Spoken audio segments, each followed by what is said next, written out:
Hi అండి, అందరికీ నమస్కారం. ముందుగా గురు పౌర్ణమి శుభాకాంక్షలు. మీరు పండుగ ఎలా చేసుకున్నారో కామెంట్ చేయండి.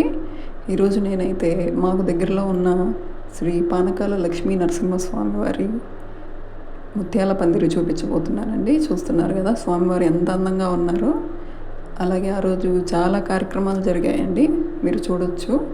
భరతనాట్యము, అలాగే వెంకటేశ్వర స్వామి వారి అవతారం, అమ్మవారి వేషాలు, ఇలా చాలా వేశారండి. చూస్తున్నారు కదా, మంగళ వాయిద్యాల మధ్యలో స్వామివారు పల్లకిలో ఊరేగుతున్నారు. జనాలు కూడా బాగా వచ్చారండి. కొంచెం నాకు వీడియో తీయడం అవ్వలేదు, సో నాకు వచ్చిన విధంగా నేను తీశాను.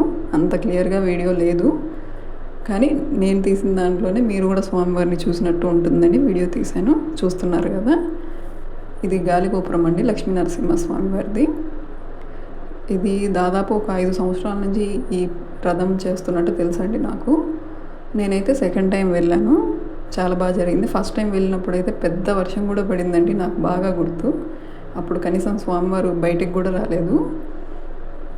గాలిగోపురం దగ్గర ఉండగానే పెద్ద వర్షం పడిపోయింది, ఇంక మేము ఇంటికి వెళ్ళిపోయాం. సెకండ్ టైం మాత్రం దర్శనం బాగా జరిగిందండి మాకు. చూస్తున్నారు కదా టెంపుల్.